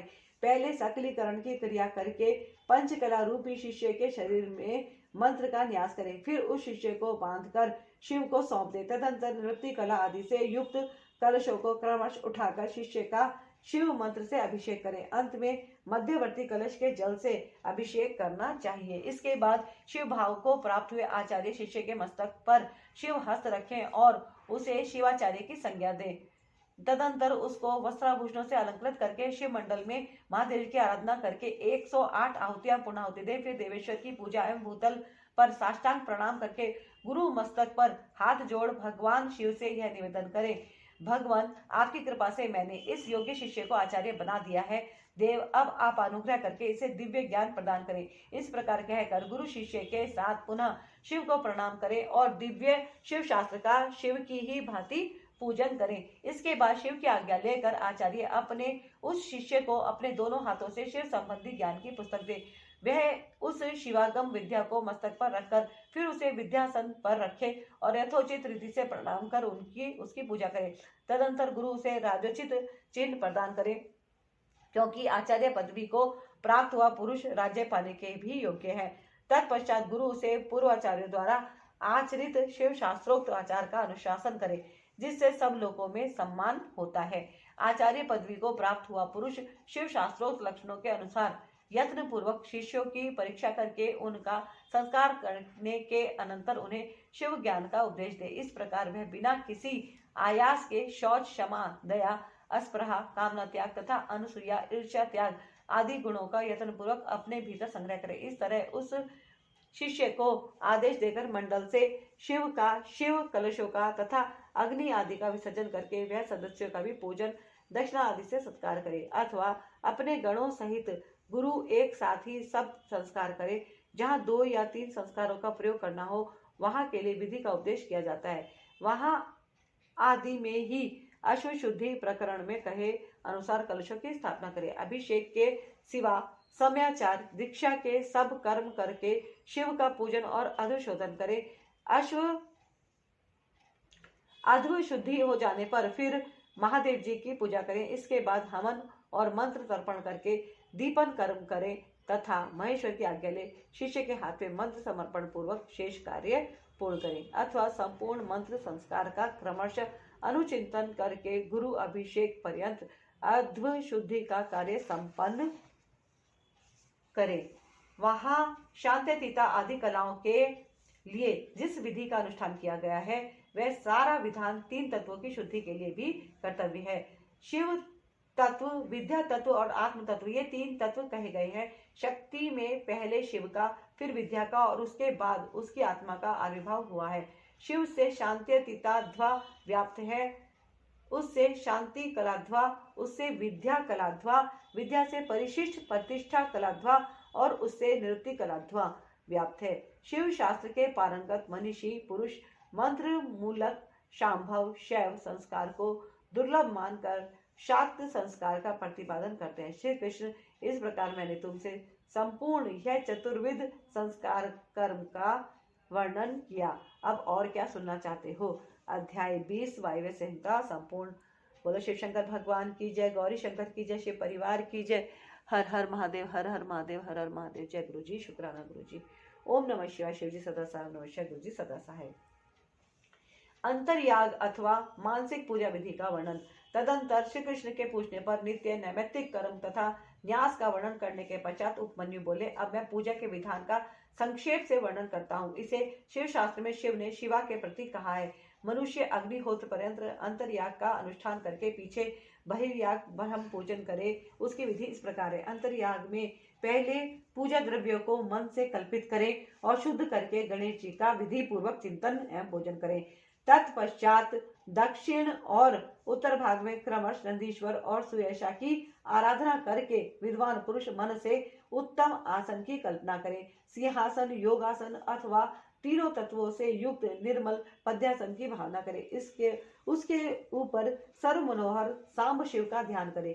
वे शिव समस्त शुभ लक्षणों से युक्त और संपूर्ण अवयवों से शोभायमान हैं। वे सबसे बढ़कर हैं और समस्त आभूषण उनकी शोभा बढ़ाते हैं। उनके हाथ पैर लाल हैं। उनका मुस्कुराता हुआ मुख कुंद और चंद्रमा के समान शोभा पाता है। उनकी अंगकांति शुद्ध स्फटिक के समान निर्मल है। 3 नेत्र प्रफुल्ल कमल की भांति सुंदर हैं। 4 भुजाएं, उत्तम अंग और मनोहर चंद्रकला का सा मुकुट धारण किए भगवान हर अपने 2 हाथों में वरद तथा अभय की मुद्रा धारण करते हैं और शेष 2 हाथों में मृग मुद्रा एवं टंक लिए हुए हैं। उनकी कलाइयों में सर्पों की माला कड़े का काम देती है। गले के भीतर मनोहर नील चिन्ह सुशोभित होता है। उनकी कहीं कोई उपमा नहीं है। वे अपने अनुगामी सेवकों तथा आवश्यक उपकरणों के साथ विराजमान है। इस तरह ध्यान करके उनके वाम भाग में महेश्वरी शिवा का चिंतन करें। शिवा की अंग कांति प्रफुल्ल कमल दल के समान परम सुंदर है। उनके नेत्र बड़े बड़े हैं। मुख पूर्ण चंद्रमा के समान सुशोभित है। मस्तक पर काले काले घुंघराले के शोभा पाते हैं। वे नील उत्पल दल के समान कांतिमती है। मस्तक पर अर्धचंद्र का मुकुट धारण करती है। उनके 3 पयोधर अत्यंत गोल, घनीभूत, ऊंचे और स्निग्ध है। शरीर का मध्य भाग कृश है, नितंब भाग स्थूल है। वे महीन पीले वस्त्र धारण किए हुए हैं। संपूर्ण आभूषण उनकी शोभा बढ़ाते हैं। ललाट पर लगे हुए सुंदर तिलक से उनका सौंदर्य और खिल उठा है। विचित्र फूलों की माला से गुम्फित केशपाश उनकी शोभा बढ़ाते हैं। उनकी आकृति सब ओर से सुंदर और सुडोल है। मुख लज्जा से कुछ कुछ झुका है। वे दाहिने हाथ में शोभाशाली स्वर्णमय कमल धारण किए हुए हैं और दूसरे हाथ को दंड की भांति सिंहासन पर रखकर उसका सहारा ले उस महान आसन पर बैठी हुई है। शिवा देवी समस्त पाशों का छेदन करने वाली साक्षात सच्चिदानंद स्वरूपिणी है। इस प्रकार महादेव और महादेवी का ध्यान करके शुभ एवं शेष आसन पर संपूर्ण उपचारों से युक्त भावमय पुष्पों द्वारा उनका पूजन करें अथवा उपयुक्त वर्णन के अनुसार प्रभु शिव की एक मूर्ति बनवा ले। उसका नाम शिव या सदाशिव हो। दूसरी मूर्ति शिवा की होनी चाहिए। उसका नाम महेश्वरी, षड्विंश का अथवा श्रीकर्ण हो।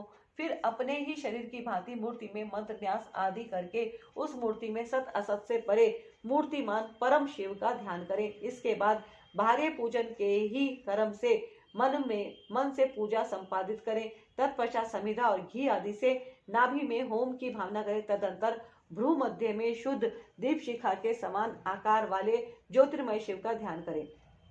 इस प्रकार अपने अंग में अथवा स्वतंत्र विग्रह में शुभ ध्यान योग के द्वारा अग्नि में होम पर्यंत सारा पूजन करना चाहिए। यह विधि सर्वत्र ही समान है। इस तरह ध्यानमय आराधना का सारा क्रम समाप्त करके महादेव जी का शिवलिंग में वेदी पर अथवा अग्नि में पूजन करें। अध्याय 21 से 23 वायव्य संहिता संपूर्ण। बोलो शिव शंकर भगवान की जय। गौरी शंकर की जय। शिव परिवार की जय। हर हर महादेव। जय गुरु जी। शुक्राना गुरु जी। शिव पूजन की विधि। उपमन्यु कहते हैं, यदुनंदन, विशुद्धि के लिए मूल मंत्र से गंध चंदन मिश्रित जल के द्वारा पूजा स्थान का प्रोक्षण करना चाहिए। इसके बाद वहां फूल बिखेरें, अस्त्र मंत्र पट का उच्चारण करके विघ्नों को भगाएं। फिर कवच मंत्र हुम से पूजा स्थान को सब ओर से अवगुंठित करें। अस्त्र मंत्र का संपूर्ण दिशाओं में न्यास करके पूजा भूमि की कल्पना करें। वहां सब और कुश बिछा दें और प्रोक्षण आदि के द्वारा उस भूमि का प्रक्षालन करें। पूजा संबंधी समस्त पात्रों का शोधन करके द्रव्य शुद्धि करें। प्रोक्षणी पात्र, अर्ध्य पात्र, पाद्य पात्र और आचमनीय पात्र, इन चारों का प्रक्षालन, प्रोक्षण और वीक्षण करके इनमें शुभ जल डालें और जितने मिल सके उन सभी पवित्र द्रव्यों को उनमें डालें। पंचरत्न, चांदी, सोना, गंध, पुष्प, अक्षत आदि तथा फल, पल्लव और कुश, ये सब अनेक प्रकार के पुण्य द्रव्य हैं। स्नान और पीने के जल में विशेष रूप से सुगंध आदि एवं शीतल मनोज्ञ पुष्प आदि छोड़े।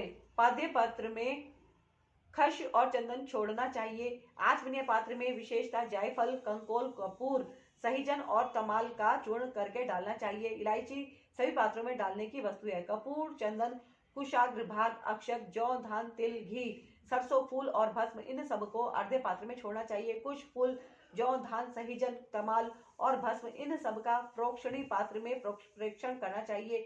सर्वत्र मंत्र न्यास करके कवच मंत्र से प्रत्येक पात्र को बाहर से आवेष्टित करें। तत्पश्चात अस्त्र मंत्र से उसकी रक्षा करके धेनु मुद्रा दिखाएं। पूजा के सभी द्रव्यों का प्रोक्षणी पात्र के जल से मूल मंत्र द्वारा प्रोक्षण करके विधिवत शोधन करें। शेष साधक को चाहिए कि अधिक पात्रों के न मिलने पर सब कर्मों में एकमात्र प्रोक्षणी पात्र को ही संपादित करके रखें और उसी के जल से सामान्यतः अर्घ्य आदि दे। तत्पश्चात मंडप के दक्षिण द्वार भाग में भक्ष्य भोज्य आदि के कर्म से विधि पूर्वक विनायक देव की पूजा करके अंतरपुर के स्वामी साक्षात नंदी की भली भांति पूजा करें। उनकी अंग कांति स्वर्णमय पर्वत के समान है। समस्त आभूषण उसकी शोभा बढ़ाते हैं। मस्तक पर बालचंद्र का मुकुट सुशोभित होता है। उनकी मूर्ति सौम्य है। वे 3 नेत्र और 4 भुजाओं से युक्त हैं। उनके एक हाथ में चमचमाता हुआ त्रिशूल, दूसरे में मृगी, तीसरे में टंक और चौथे में तीखा बेत है। उनके मुख की कांति चंद्रमंडल के समान उज्जवल है। मुख वानर के सदृश है। द्वार के उत्तर पार्श्व में उनकी पत्नी सुयशा है, जो मरुदगणों की कन्या है। वे उत्तम व्रत का पालन करने वाली हैं और पार्वती जी के चरणों का श्रृंगार करने में लगी रहती हैं। उनका पूजन करके परमेश्वर शिव के भवन के भीतर प्रवेश करें और उन द्रव्यों से शिवलिंग का पूजन करके निर्मालय को वहां से हटा लें। तदंतर फूल धोकर शिवलिंग के मस्तक पर उसकी शुद्धि के लिए रखें। फिर हाथ में फूल लें, यथाशक्ति मंत्र का जप करें। इससे मंत्र की शुद्धि होती है। ईशान कोण में चंडी की आराधना करके उन्हें पूर्वोक्त निर्माल्य अर्पित करें। तत्पश्चात इष्ट देव के लिए आसन की कल्पना करें। कर्मश आधार आदि का ध्यान करें। कल्याणमयी आधार शक्ति भूतल पर विराजमान है और उनकी अंकांति श्याम है। इस प्रकार उनके स्वरूप का चिंतन करें। उनके ऊपर फन उठाए सर्पाकार अनंत बैठे हैं, जिनकी अंकांति उज्जवल है। वे 5 फनों से मुक्त हैं और आकाश को चाटते हुए से जान पड़ते हैं। अनंत के ऊपर भद्रासन है, जिसके चारों पायों में सिंह की आकृति बनी हुई है। वे चारों पाए क्रमश धर्म, ज्ञान, वैराग्य और ऐश्वर्य रूप हैं। धर्म नाम वाला पाया आग्नेय कोण में है और उसका रंग सफेद है। ज्ञान नामक पाया नृत्य कोण में है और उसका रंग लाल है। वैराग्य वायव्य कोण में है और उसका रंग पीला है तथा ऐश्वर्य ईशान कोण में और उसका वर्ण श्याम है। अधर्म आदि उस आसन के पूर्वादि भागों में क्रमश स्थित है, अर्थात अधर्म पूर्व में, अज्ञान दक्षिण में, अवैराग्य पश्चिम में और अनैश्वर्य उत्तर में। इसके अंग राजा व्रत मणि के समान है, ऐसी भावना करनी चाहिए। इस भद्रासन को ऊपर से आच्छादित करने वाला श्वेत निर्मल पद्यमय आसन है। अणिमा आदि 8 ऐश्वर्य गुण ही उस कमल के 8 दल हैं। वामदेव आदि रुद्र अपनी वामा आदि शक्तियों के साथ उस कमल के केसर हैं। वे मनोन्मणि आदि अंतर शक्तियां ही बीज हैं। अपर वैराग्य कर्णिका है। शिव स्वरूप ज्ञान नाल है। शिव धर्म कंद है। कर्णिका के ऊपर 3 मंडल, चंद्र मंडल, सूर्य मंडल और वाहिनी मंडल है और उन मंडलों के ऊपर आत्म तत्व, विद्या तत्व तथा शिव तत्व रूप है। त्रिविध आसन है। इन सब आसनों के ऊपर विचित्र बिछौने से आच्छादित एक सुखद दिव्य आसन की कल्पना करें, जो शुद्ध विद्या से अत्यंत प्रकाशमान हो। आसन के अनंतर आह्वान, स्थपन, सन्निरोधन, निरीक्षण एवं नमस्कार करें। इन सब की पृथक पृथक मुद्राएं बांधकर दिखाएं। तदंतर पाद्य, आचमन, अर्घ्य, स्थानीय वस्त्र, यज्ञोपवीत, गंध, पुष्प, धूप, दीप, नैवेद्य और तांबूल देकर शिवा और शिव को शयन कराएं अथवा उपयुक्त रूप से आसन और मूर्ति की कल्पना करके मूल मंत्र एवं अन्य ईशानादि ब्रह्म मंत्रों द्वारा सकलीकरण की क्रिया करके देवी पार्वती सहित परम कारण शिव का आह्वान करें। भगवान शिव की अंकांति शुद्ध स्फटिक के समान उज्ज्वल है। वे निश्चल, अविनाशी, समस्त लोगों के परम कारण, सर्वलोक स्वरूप, सबके बाहर भीतर विद्यमान, सर्वव्यापी, अणु से भी अणु और महान से भी महान, भक्तों को अनायास ही दर्शन देते हैं, सबके ईश्वर एवं अवयव हैं। ब्रह्मा, इंद्र, विष्णु तथा रुद्र आदि देवताओं के लिए भी अगोचर है। संपूर्ण वेदों के सार तत्व है। विद्वानों के भी दृष्टि पथ में नहीं आते। आदि, मध्य और अंत से रहित है। भव रोग से ग्रस्त प्राणियों के लिए औषध रूप है। शिव तत्व के रूप में व्याख्यात है और सबका कल्याण करने के लिए जगत में सुस्थिर शिवलिंग के रूप में विद्वान है। ऐसी भावना करके भक्ति भाव से गंध, पुष्प, धूप, दीप और नैवेद्य इन 5 उपचारों द्वारा उत्तम शिवलिंग का पूजन करें। परमात्मा महेश्वर शिव की लिंगमयी मूर्ति के स्नान काल में जय जयकार आदि शब्द और मंगल पाठ करें। पंचगव्य, घी, दूध, दही, मधु और शर्करा के साथ फल मूल के सार तत्व से, तिल, सरसों, सत्तू के उटन से, जौ आदि के उत्तम बीजों से, उड़द आदि के चूर्णों से तथा आटा आदि से आलेपन करके गर्म जल से शिवलिंग को नहलाएं। लेप और गंध के निवारण के लिए बिल्व पत्र आदि से रगड़ें। फिर जल से नहलाकर चक्रवर्ती सम्राट के लिए उपयोगी उपचारों से अर्थात सुगंधित तेल, फुफेल आदि के द्वारा सेवा करें। सुगंध युक्त आंवला और हल्दी भी क्रमश अर्पित करें। इन सब वस्तुओं से शिवलिंग अथवा शिव मूर्ति का भली भांति शोधन करके चंदन मिश्रित जल, कुश, पुष्प युक्त जल, स्वर्ण और रत्न युक्त जल तथा मंत्र सिद्धि जल से क्रमश स्नान कराएं। इन सब द्रव्यों का मिलना संभव न होने पर यथासंभव संग्रहित वस्तुओं से युक्त जल द्वारा अथवा केवल मंत्राभिमंत्रित जल द्वारा श्रद्धा पूर्वक शिव को स्नान कराएं। कलश, शंख और वर्धनी से तथा कुश और पुष्प से युक्त हाथ के जल से मंत्रोच्चारण पूर्वक इष्ट देवता को नहलाना चाहिए। पवमान युक्त रुद्र सूक्त, नील रुद्र सूक्त, त्वरित मंत्र, लिंग सूक्त आदि सूक्त, अर्थशीर्ष, ऋग्वेद, सामवेद तथा शिव संबंधित ईशान आदि पंच ब्रह्म मंत्र, शिव मंत्र तथा प्रणव से देव देवेश्वर शिव को स्नान कराएं। जैसे महादेव जी को स्नान कराएं, उसी तरह महादेवी पार्वती को भी स्नान आदि कराना चाहिए। उन दोनों में कोई अंतर नहीं है, क्योंकि वे दोनों सर्वथा समान है। पहले महादेव जी के उद्देश्य से स्नान आदि क्रिया करके फिर देवी के लिए उन्हीं देवाधिदेव के आदेश से सब कुछ करें। अर्धनारीश्वर की पूजा करनी हो तो उसमें पूर्वापर का विचार नहीं है, अतः उसमें महादेव जी और महादेवी की साथ साथ पूजा रहती है। शिवलिंग में या अन्यत्र मूर्ति आदि में अर्धनारीश्वर की भावना से सभी उपचारों का शिव और शिवा के लिए एक साथ ही उपयोग होता है। पवित्र सुगंधित जल से शिवलिंग का अभिषेक करके उसे वस्त्र से पोंछे, फिर नूतन वस्त्र एवं यज्ञोपवीत बढ़ावे। तत्पश्चात पाद्य, आचमन, अर्घ्य, गंध, पुष्प, आभूषण, धूप, दीप, नैवेद्य, पीने योग्य जल, मुख शुद्धि, पुनराचमन, मुखवास तथा संपूर्ण रत्नों से जटित सुंदर मुकुट, आभूषण, नाना प्रकार की पवित्र पुष्पमालाएं, छत्र, चमर, व्यंजन, ताड़ का पंखा, दर्पण देकर सब प्रकार की मंगलमयी वाद्य ध्वनियों के साथ इस देव की निराजना करें, आरती उतारे। उस समय गीत और नृत्य आदि के साथ जय जयकार भी होनी चाहिए। सोना, चांदी, तांबा अथवा मिट्टी के सुंदर पात्र में कमल आदि के शोभायमान फूल रखें। कमल के बीज तथा दही, अक्षत आदि भी डाल दें। त्रिशूल, शंख, दो कमल, नद्याव्रत नामक शंख विशेष, सूखे गोबर की आग, श्री वस्त्र, स्वास्तिक, दर्पण, व्रज तथा अग्नि आदि से चिन्हित पात्र में 8 दीपक रखें। वे 8 दिशाओं में रहें और एक नवा दीपक मध्य भाग में रहे। इन नवों दीपकों में वामा आदि नव शक्तियों का पूजन करें। फिर कवच मंत्र से आच्छादन और अस्त्र मंत्र द्वारा सब ओर से संरक्षण करके धेनु मुद्रा दिखाकर दोनों हाथों से पात्र को ऊपर उठाएं अथवा पात्र में क्रमश 5 दीप रखें। 4 को चारों कोनों में और 1 को बीच में स्थापित करें। तत्पश्चात उस पात्र को उठाकर शिवलिंग या शिव मूर्ति आदि के ऊपर क्रमश 3 बार प्रदक्षिणा क्रम से घुमाएं और मूल मंत्र का उच्चारण करता रहें। तदंतर मस्तक पर अर्घ्य और सुगंधित भस्म चढ़ाएं। फिर पुष्पांजलि देकर उपहार निवेदन करें। इसके बाद जल देकर आचमन कराएं। फिर सुगंधित द्रव्यों से युक्त 5 तांबुल भेंट करें। तत्पश्चात प्रोक्षणीय पदार्थों का प्रोक्षण करके नृत्य और गीत का आयोजन करें। लिंग या मूर्ति आदि में शिव तथा पार्वती का चिंतन करते हुए यथाशक्ति शिव मंत्र का जप करें। जप के पश्चात प्रदक्षिणा, नमस्कार, स्तुति पाठ, आत्मसमर्पण तथा कार्य का विनय पूर्वक विज्ञापन करें। फिर अर्घ्य और पुष्पांजलि दे विधिवत मुद्रा बांधकर इष्ट देव से त्रुटियों के लिए क्षमा प्रार्थना करें। तत्पश्चात मूर्ति सहित देवता का विसर्जन करके अपने हृदय में उसका चिंतन करें। पाद्य से लेकर मुख वास पर्यंत पूजन करना चाहिए अथवा अर्घ्य आदि से पूजन आरंभ करना चाहिए, या अधिक संकट की स्थिति में प्रेम पूर्वक केवल फूल मात्र चढ़ा देना चाहिए। प्रेम पूर्वक फूल मात्र चढ़ा देने से ही परम धर्म का संपादन हो जाता है। जब तक प्राण रहे शिव का पूजन किए बिना भोजन ना करें। अध्याय 24 वायव्य संहिता संपूर्ण। बोलो शिव शंकर भगवान की जय, गौरी शंकर की जय, शिव परिवार की जय। हर हर महादेव। जय गुरु जी, शुक्राना गुरु जी। ओम नमः शिव जी सदा साई, नमः गुरु जी सदा साई। अब लेते हैं आज्ञा। जो भी कुछ भूल चुक हुई हो हे प्रभु उसके लिए क्षमा करना।